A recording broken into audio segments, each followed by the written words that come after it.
আসসালামু আলাইকুম। এখন শুনবেন সংবাদ শিরোনাম।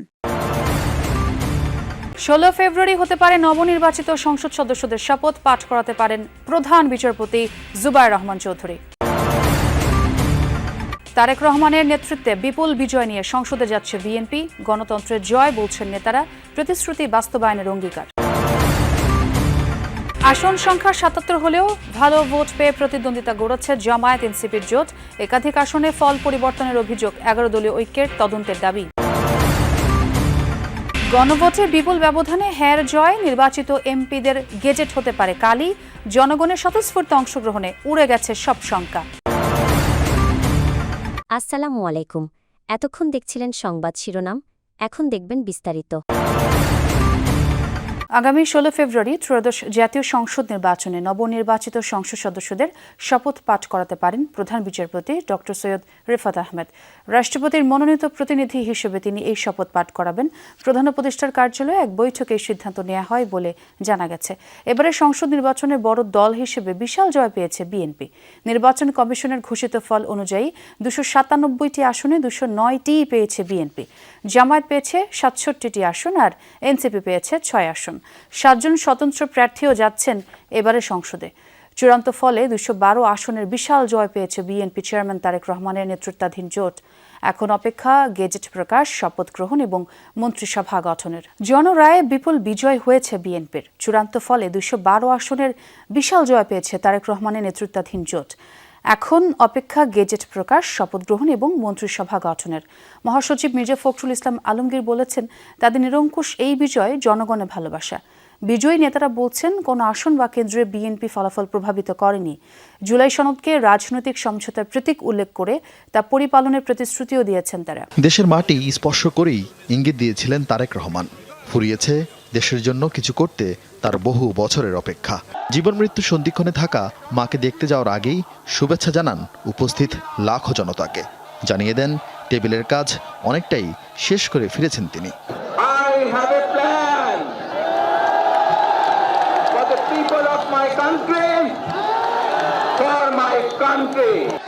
এরপর নির্বাচনী গণসংযোগে ঘুরে বেরিয়েছেন দেশের এই প্রান্ত থেকে ওই প্রান্ত। প্রথাগত রাজনৈতিক বক্তব্যের বদলে সহজ ভাষায় বলে গেছেন ইচ্ছা ও সামর্থ্যের কথা। সমগ্র দেশ সহ এই ঢাকা শহরকে একটি নিরাপদ শহরে রূপান্তরিত করতে চাই। ভোটে তারেক রহমানের প্রতিশ্রুতি আর প্রার্থীদের উপরই আস্থা রেখেছেন ভোটাররা। বিএনপি ও মিত্ররা জয় পেয়েছেন 214টি আসনে। এর মধ্যে কে নেই? মির্জা ফখরুল ইসলাম আলমগীর, ড. খন্দকার মোশাররফ হোসেন, সালাউদ্দিন আহমদ, মঈন খান, মির্জা আব্বাস অথবা ইশরাক হোসেন, সাইদ আল নোমান, রাজীব আহসানের মতো তরুণরা। এমন বিপুল জয়ের পরও সারা দেশে উৎসবের বদলে আয়োজন সীমিত রাখা হয় দোয়া মাহফিলে। শুক্রবার জুমার নামাজ আদায় শেষে গুলশান কার্যালয়ে বসেন বিএনপি চেয়ারম্যান তারেক রহমান। এত বড় জয়ের বিষয়ে গণমাধ্যমের সঙ্গে কথা বলেছেন বিএনপি মহাসচিব সহ সিনিয়র নেতারা। বিতর্কমুক্ত নির্বাচন হওয়ায় স্বস্তি প্রকাশ করেন তারা। অঙ্গীকার করেন প্রতিশ্রুতি বাস্তবায়নের। এটা বিএনপির সরকার।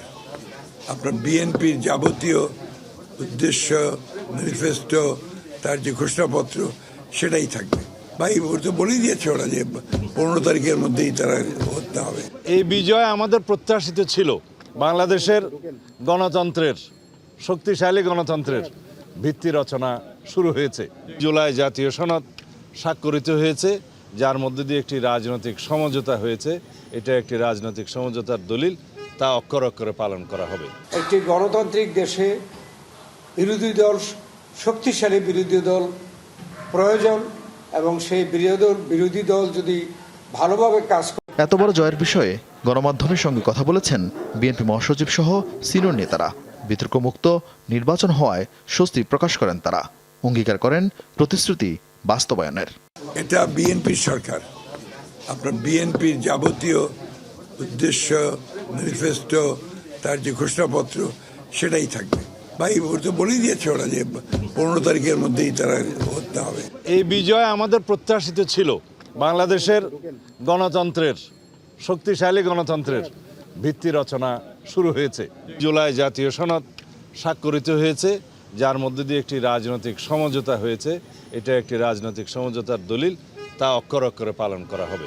একটি গণতান্ত্রিক দেশে বিরোধী দল, শক্তিশালী বিরোধী দল প্রয়োজন এবং সেই বিরোধী দল যদি ভালোভাবে কাজ করে। আগামী 16 ফেব্রুয়ারি ত্রয়োদশ জাতীয় সংসদ নির্বাচনে নবনির্বাচিত সংসদ সদস্যদের শপথ পাঠ করাতে পারেন প্রধান বিচারপতি ডক্টর সৈয়দ রিফাত আহমেদ।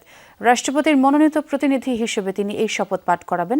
প্রধান উপদেষ্টার কার্যালয়ে এক বৈঠকে এই সিদ্ধান্ত নেওয়া হয় বলে জানা গেছে। এবারে সংসদ নির্বাচনে বড় দল হিসেবে বিশাল জয় পেয়েছে বিএনপি। নির্বাচন কমিশনের ঘোষিত ফল অনুযায়ী 297টি আসনে 209টিই পেয়েছে বিএনপি। জামায়াত পেয়েছে 67টি আসন আর এনসিপি পেয়েছে 6 আসন। 7 জন স্বতন্ত্র প্রার্থীও যাচ্ছেন এবারে সংসদে। চূড়ান্ত ফলে 212 আসনের বিশাল জয় পেয়েছে বিএনপি চেয়ারম্যান তারেক রহমানের নেতৃত্বাধীন জোট। এখন অপেক্ষা গেজেট প্রকাশ, শপথ গ্রহণ এবং মন্ত্রিসভা গঠনের। জনরায়ে বিপুল বিজয় হয়েছে বিএনপির। চূড়ান্ত ফলে 212 আসনের বিশাল জয় পেয়েছে তারেক রহমানের নেতৃত্বাধীন জোট। এখন অপেক্ষা গেজেট প্রকাশ, শপথ গ্রহণ এবং মন্ত্রিসভা গঠনের। মহাসচিব মির্জা ফখরুল ইসলাম আলমগীর বলেছেন, তাদের নিরঙ্কুশ এই বিজয় জনগণের ভালোবাসা। বিজয়ী নেতারা বলছেন, কোন আসন বা কেন্দ্রে বিএনপি ফলাফল প্রভাবিত করেনি। জুলাই সনদকে রাজনৈতিক সমঝোতার প্রতীক উল্লেখ করে তা পরিপালনের প্রতিশ্রুতিও দিয়েছেন তারা। দেশের মাটি স্পর্শ করেই ইঙ্গিত দিয়েছিলেন তারেক রহমান। ফুরিয়েছে দেশের জন্য কিছু করতে তার বহু বছরের অপেক্ষা। জীবন মৃত্যু সন্ধিক্ষণে থাকা মাকে দেখতে যাওয়ার আগেই শুভেচ্ছা জানান উপস্থিত লাখো জনতাকে। জানিয়ে দেন, টেবিলের কাজ অনেকটাই শেষ করে ফিরেছেন তিনি।